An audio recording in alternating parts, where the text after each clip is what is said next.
Tasty, versatile, generally good for you, and certainly cheap. It's no wonder we Brits love chicken, and it comes in so many forms. In a burger, with some pasta, maybe a salad, some fajitas, or you could even try a cheeky chicken nugget at home. Chicken now outsells pork, lamb and beef combined. Now then, where am I going to start? That popularity means we need a lot of what are called broiler chickens, birds that are reared just for meat. It's expected that in 2017, the number we consume will have topped 1 billion for the first time. That's 2.7 million every day.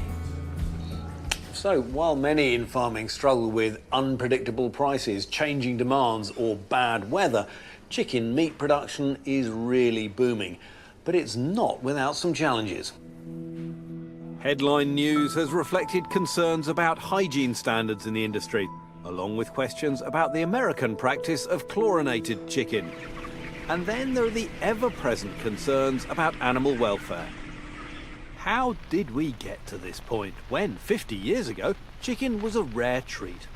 Today, an oven-ready bird can cost less than a pint of beer, and there are more chickens than people in the UK.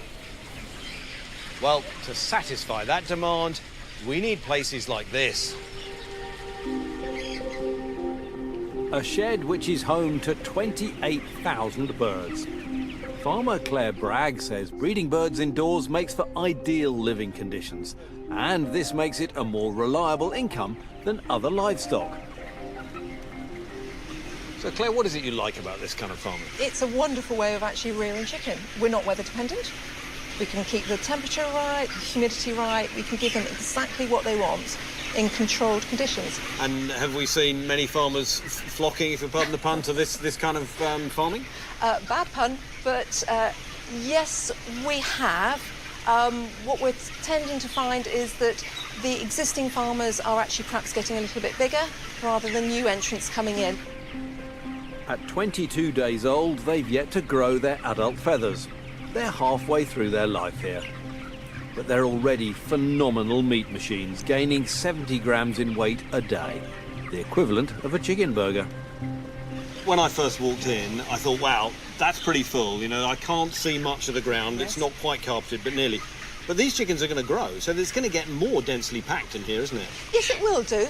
But there's always room for them to move, always. So when we walk through the houses, when we check them, because we come in 4 times a day to check that everything is running correctly for them, there is always room for them to move. You look around the house today, does they look like they're suffering? There's a lovely noise going on here. They're happy, they can get to food, they can get to water. They're getting everything that they need here. It's not just the birds that are growing fast. Chicken processing has become big business and now directly employs 37,000 people in the UK.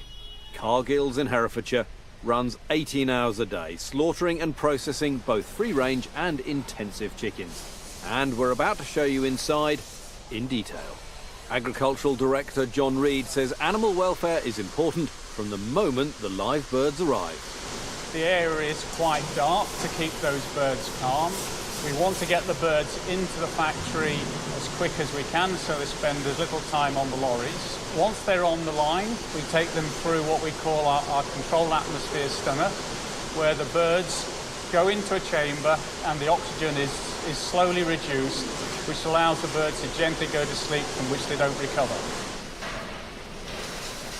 After the birds' carcasses have been plucked and gutted, they're washed and steam cleaned. Then they're sent here. A series of refrigerators that are truly mind-boggling. The scale is enormous. A staggering 23,000 birds go in and out of this place every hour. That's most of the chickens I saw earlier in Claire's shed in just 60 minutes. The birds come from the chiller as whole birds. We cut them up into the front and the back half of the chicken. The front half comes down a deboning line, and we take the fillet and the inner fillet off the breast. The breast fillets come down further down this line to a point where they are weighed, and they go into our robotic packers. But can they keep up standards when operating on this scale? I think we should make it very clear that large scale is actually the same process as small scale. The principles about how we grow our birds and how we process them are actually the same. And that does mean that we need to make sure we've got every focus. And we have focus around our bird welfare, about food safety to ensure our customers are okay, and actually the health and safety of all our people who work in the factory as well. I'm extremely proud that in my lifetime we have seen chicken go from being that occasional meal to today every other meat meal is chicken. What we're able to do is produce safe, nutritious, affordable and available to all consumers. So should we look at the rise of the broiler chicken as a great British success story? It may not come as a great surprise that chicken production on this scale does have some critics, and I'll be hearing from some of them later. This year, for the first time, we'll consume 1 billion chickens in the UK. But is this cheap meat a farming success story or a cause for concern? Here's Tom.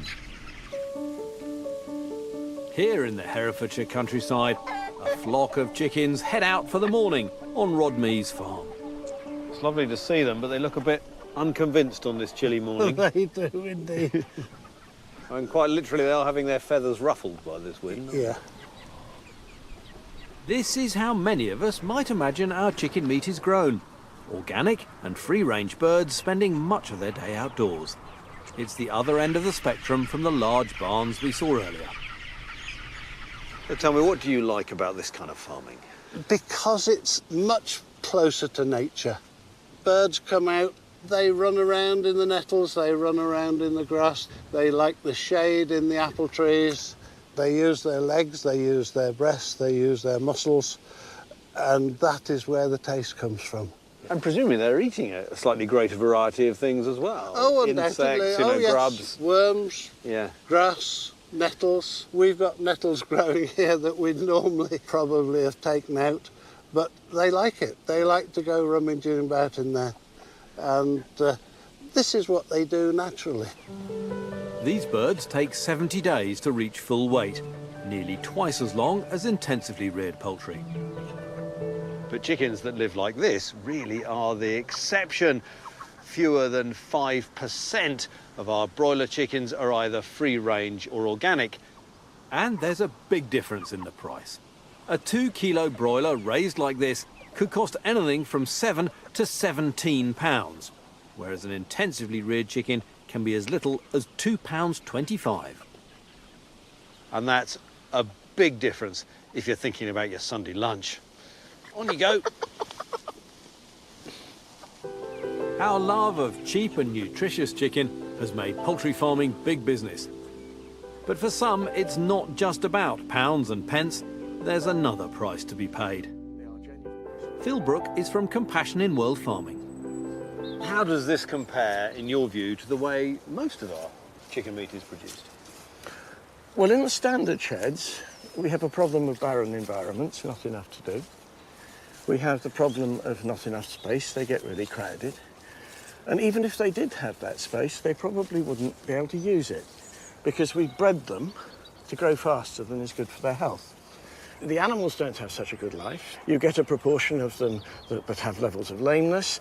You get problems with ammonia burns. This is caused by animals lying in their own droppings. But do you think it's plausible to feed the nation, or indeed the world, on the chicken meat that it demands from systems like this? Well, the answer is we could produce a lot of chicken from systems like this. We would want to waste less. We would probably want to eat less meat but better meat as part of a process which keeps animals properly.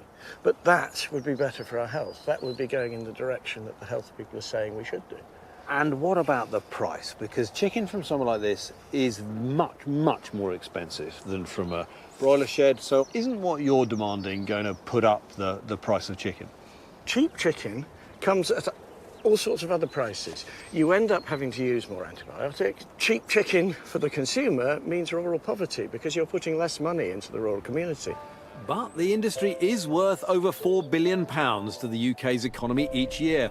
And while outdoor farms tend to use fewer antibiotics than indoor ones, the mortality rate outside can be higher. Intensive farmers say they've tackled many of the welfare criticisms, and today the UK has some of the highest standards in the world. Farmer Claire Bragg, who I met earlier, says even when the flock numbers tens of thousands, welfare is a top priority. This looks to me like the sort of definition of intensive production, which keeps the cost of food down. Are you happy with that trade-off? Me personally, yes, because I believe that the welfare of these birds are not compromised. I actually think that they are... Not at all? They wouldn't be happier with more space or more fresh air or access to daylight? Well, they have daylight coming in anyway. We've got to be careful that we don't humanise animals. We can't ask them the question. We don't know the answer. So what we can do is provide them for the temperatures, the conditions that we believe is correct for them. She says controlling their living space has greatly helped reduce footburn from ammonia and lameness across the industry. And she's proud of her part in it. We're very lucky in this country that as a consumer, you have the choice. And I believe, first of all, buy British. And then secondly, have an informed knowledge of what you're buying. And if you are happy with this, then this is what you buy. How to feed the world is a huge debate, and this type of farming is one answer. Cheap chicken is a volume business, requiring greater compromises to the bird's natural behaviour than you'd find in a place like this. But affordable protein is a key part of our national diet. In the end, he pays your money and takes your choice.